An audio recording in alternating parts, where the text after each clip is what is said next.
और बिहार में भूमि का भी सर्वे करा लें। भूमि का सर्वे करा करके जो भूमिहीन लोग हैं उनको ऑन द स्पॉट ज़मीन दें, खेती के लिए भी और बसने के लिए भी। के पाठक जी जो शिक्षा विभाग के सेक्रेटरी हैं, वो कुछ काम ऐसे कर रहे हैं जो बिल्कुल गैर लोकतांत्रिक हैं। उन्होंने कहा कि यूनियन कोई नहीं बना सकता शिक्षक। तो ये हमारे देश के संविधान में आर्टिकल 19 जो है फंडामेंटल राइट के तहत आप देखिएगा कि हर आदमी को यूनियन बनाने का अधिकार है। व्यक्ति कष्ट रहेला। एक तरफ गांधी जी, नेहरू जी, राजेंद्र बाबू, गांधी जी पोरबंदर, नेहरू जी के चल जाए इलाहाबाद, वो तरह के विकास भइल, वो तरह के नाम भइल, वो तरह के प्रोजेक्ट मिलल। लेकिन राजेंद्र बाबू के नाम से ये जो देख रहे हैं खैर बहुत अच्छा हो गई बा, इहे मिलल। ठगे के काम भइल कहीं ना कहीं, आवे में संकरी रास्ता बा, नाली बजबा जाइल बा, इससे कब छुटकारा मिली? निकोरिया मासिक अनियमितताएं, बच्चेदानी में गांठ, बच्चेदानी बाहर निकालना और डिलीवरी से जुड़ी हर समस्याओं के लिए आज ही आए डॉक्टर वंदना कुमारी के पास। पता है डॉक्टर रामाजी चौधरी से 100 कदम पूरब, डॉक्टर कॉलोनी सिवानी। अधिक जानकारी के लिए नीचे दिए गए नंबर पे कॉल करें। BA, BCom, BSc, MA, MCom करें विश्व की सबसे बड़ी यूनिवर्सिटी इग्नू से। सॉल्व असाइनमेंट्स और गाइड बुक्स प्राप्त करें। संपर्क करें Mahakal computers, DAV PG college के पास, पंच मंदिरा मोड़ से दाहिने, सिवान। जीरादेई के विधायक अमरजीत कुशवाहा जी, विधायक जी, बड़ा योजना, बड़ा प्रोजेक्ट। आज अगर भाजपा के कार्यक्रम रहते इतना छोट मंच पर ना हुई, कोनो पार्टी के कार्यक्रम रहते इतना छोट मंच पर ना हुई, ना मंच के व्यवस्था ना कुछ हो। राजेंद्र प्रसाद जी के नाम से खाली छलावा होता का। देखिए, एक तो सबसे पहले आपके चैनल के माध्यम से आज देश रत्न डॉक्टर राजेंद्र बाबू का जन्मदिन है।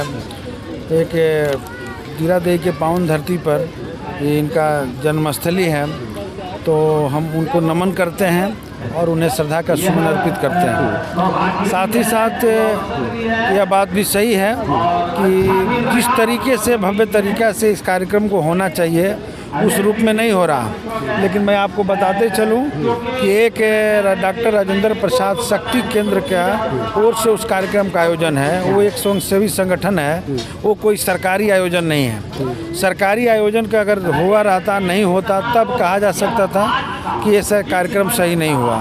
तो एक आयोजन उन लोगों ने किया है, जनता के सहयोग से किया गया है और जनता के सहयोग से इतना भी हो रहा है तो मैं अच्छा मानता हूँ। और आगे हमने कहा है कि भविष्य में अगला जो कार्यक्रम होगा एक बड़े दायरे में आप कीजिए और हमसे जो सहयोग की जरूरत होगी सहयोग करें। नेताजी, करेंगे। मन में एगो कष्ट रहेला। एक तरफ गांधी जी, नेहरू जी, राजेंद्र बाबू, गांधी जी पोरबंदर, नेहरू जी के चल जाए इलाहाबाद, वो तरह के विकास भइल, वो तरह के नाम भइल, वो तरह के प्रोजेक्ट मिलल। लेकिन राजेंद्र बाबू के नाम से ये जो देख रहे हैं खैर बहुत अच्छा हो गई बा, इहे मिलल। ठगे के काम भइल कहीं ना कहीं, आवे में संकरी रास्ता बा, नाली बजबा जाइल बा, इससे कब छुटकारा मिली? तो देखिए, नाली और सड़क के लिए बस हम यहाँ की चर्चा करें। सड़क के लिए हम ही हैं। इतने दिन बाद कि हम पहला विधायक हैं कि विधानसभा के भीतर इस मांग को उठाया था और सरकार ने आश्वासन भी दिया था कि इस काम को हम पूरा करेंगे, लेकिन अभी तक पूरा नहीं हुआ। अब हम सरकार से चर्चा करेंगे इस विषय पर कि क्या हुआ। कहा जा रहा है कि प्रक्रिया में है, जल्द से जल्द पूरा हो जाएगा। तो मुझे पूरा उम्मीद है कि एक भव्य गेट और इस सड़क स्ट्रीट लाइट लग जाना चाहिए। जहाँ तक यहाँ हम लोग के मध्य से विकास की बात है तो ये पूरा तत्व विभाग केंद्र का जो है उसके जिम्मे है। यहाँ एक ईंट भी हम अपने फंड से नहीं रख सकते हैं। तो एक केंद्रीय सरकार ने ही इसे उपेक्षा किया है। अगर केंद्र सरकार यहाँ पैसा दे तो निश्चित है कि एक बड़े पर्यटक स्थल के रूप में इसको विकसित किया जा सकता है। लेकिन उससे जो ज़रूरी चीज़ है कि पटना पर्यटक स्थल विकसित होगा, कितना बढ़िया इसका निर्माण होगा, ये होना चाहिए। लेकिन इससे भी ज़रूरी चीज़ है कि डॉक्टर राजेंद्र बाबू का जो विचारधारा था, उनका जो सिद्धांत था और उन्होंने अपने जीवन में जो कुछ किया उसको अपने जीवन में आत्मसात करें, उन पर बड़ी बड़ी गोष्ठियाँ हो। और आज हमारे देश के सामने जो चुनौती है, जो सपना देखे थे डॉक्टर राजेंद्र प्रसाद ने, वो पूरा नहीं हुआ। एक नागरिक को जो लोकतांत्रिक अधिकार चाहिए था वो आज मिला नहीं है। और हमारे देश में उन्होंने जो संविधान दिया, डॉक्टर भीमराव अंबेडकर और दोनों लोग मिल करके, वो संविधान भी खतरे में है, लोकतंत्र भी खतरे में है, आज़ादी भी खतरे में है। इसलिए आज हमारे सामने चुनौती है कि लोग संकल्प लेकर के उस संविधान की रक्षा करें जिसको बाबा साहब ने, जिसको राजेंद्र बाबू ने दिया। और उस संविधान को अगर हम बचा लेंगे तो देश बचेगा, अगर संविधान नहीं बचेगा तो देश नहीं बचेगा। दिल्ली में बैठी हुई जो सरकार है वो संविधान को रौंद रही है, देश की जनता के ऊपर हमला कर रही है। और ऐसे में आज़ादी के 76 साल जिसको कहा जा रहा है कि अमृत काल है, मैं कह रहा हूँ ये जहर का काल चल रहा है। और आने वाले दिनों में जनता को इस जहर काल से छुटकारा पाने के लिए प्रयास करना चाहिए। टूरिस्ट पैलेस कब बनी? एगो सांसद जी रहनी सीमान में, जौना कि यहाँ के गोद ले रहनी, आ गोद के बाद ये हाल बा। तो देखिए वो तो बीजेपी के सांसद जी थे, तो उनके बारे में प्रश्न उनसे पूछा जा सकता है। मतलब हमने देखा कि एक ईंट भी नहीं रखा और मैं कहता हूँ केंद्र सरकार के पावर में है, केंद्र सरकार के पावर में है। केंद्र सरकार चाहे तो विकसित कर सकता है, वही उपेक्षा किया है, इसलिए उपेक्षित है। क्या सौगात देते नहीं 3 दिसंबर के? हम तो यही यहाँ के लोगों से अपील करेंगे कि आप सब लोग मिल करके जनता के सहयोग से जो ज़रूरत हो हमको पुकारें, हम खड़े रहेंगे। हमारे फंड से यहाँ पैसा दिया जाएगा तो इस्तेमाल नहीं हो सकता है, अधिकार ही नहीं है। हम देंगे भी, हम देने के लिए तैयार हैं। हम सरकार से लड़ रहे हैं, हम केंद्र सरकार से लड़ रहे हैं, लेकिन मैं यहाँ से लेकर सड़क से लेकर के सदन तक इस आवाज़ को उठाते रहूँगा। तो उनकी सर 3 दिसंबर से वो प्रश्न बा, छुट्टी विवाद में चलता, तो हम लोग के जो मानना है कि के पाठक जी जो शिक्षा विभाग के सेक्रेटरी हैं, वो कुछ काम ऐसे कर रहे हैं जो बिल्कुल गैर लोकतांत्रिक हैं। उन्होंने कहा कि यूनियन कोई नहीं बना सकता शिक्षक, तो ये हमारे देश के संविधान में आर्टिकल 19 जो है फंडामेंटल राइट के तहत आप देखिएगा कि हर आदमी को यूनियन बनाने का अधिकार है। तो इस तरीके से वो फरमान जारी कर रहे हैं। उसी तरीके से छुट्टियों पर भी फरमान जारी कर रहे हैं, समुदाय के छुट्टियों पर भी फरमान जारी कर रहे हैं। मैं समझता हूं कि एक लोकतांत्रिक तरीके से उनको इस सिस्टम को संचालित करने में सहयोग करना चाहिए और सरकार को भी संज्ञान में लेकर के उनके इस तरह के कार्रवाई पर रोक लगानी चाहिए। जातीय जनगणना से कितना फायदा बा?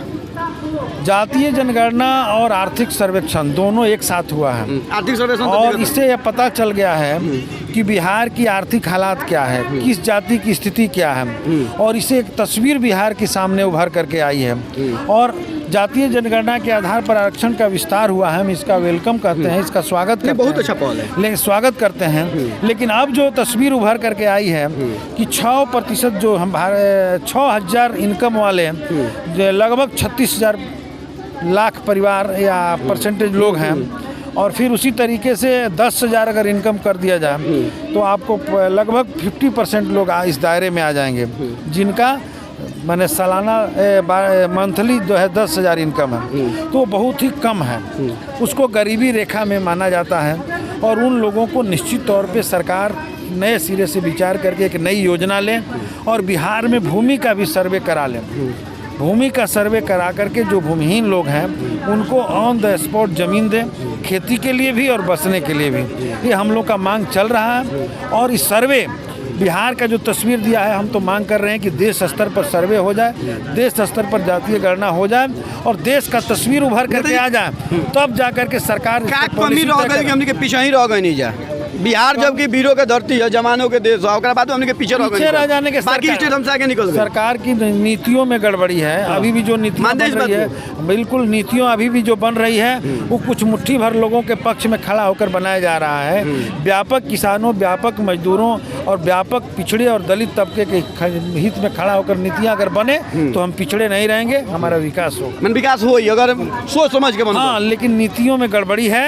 और अभी हम लोग बिहार में सरकार से यह मांग विधानसभा में भी किए थे और आगे भी हम लोग मिल करके कर रहे हैं, हमारी पार्टी कर रही है कि इन जो तस्वीर आया है इसके आधार पर नई पॉलिसी बने, नई नीति बने, नई कृषि नीति बने, ताकि इसका विकास हो। लोकसभा चुनाव की तैयारी कैसे है?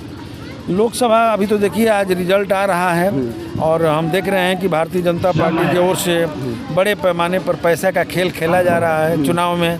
तो रिजल्ट आने के बाद हम लोग बैठेंगे और बैठ करके बिहार की रणनीति तय होगा। लेकिन मुझे पूरा भरोसा है कि इधर जो भी रिजल्ट आवे, लेकिन इंडिया अलायंस जो है आने वाले 24 के चुनाव में जीत दर्ज करेगी। इंडिया अलायंस की बात नहीं किया जाए, आपकी पार्टी की बात की जाए तो बिहार में लगभग 16 जगह आप लोग हैं और बक्सर आपका आरा एक मजबूत गढ़ है, सिवान एक आपका मजबूत गढ़ है। 5 सीटों पर हम लोग की दावेदारी है और 5 क्या हमको उम्मीद मिलना कीजिए सिवान चाहिए। आपके साथ रहेगा? बिल्कुल हमको मिलेगा सिवान। लास्ट पक्का हमारी पार्टी को अच्छा, हमारी पार्टी को कि हमको? नहीं, हमारी नहीं पार्टी देखिए हम उसी सेंस में बोले हैं, हमारी पार्टी को मिलेगा और पार्टी जिसको टिकट फाइनल करेगी वो चुनाव लड़ेगा। देखिए डबल जुबान है, विधायक जी कहनी हो कि टिकट मिली या कयास लगाओ जाए कि माले कोटा में सीट जाता आ एजा से दावेदार संभवतः अमरजीत कुशवाहा जी हो के कहीं ना कहीं संशय का ये लगभग खाली पर कुछ बाकी बा ऐलान बाकी बा जी।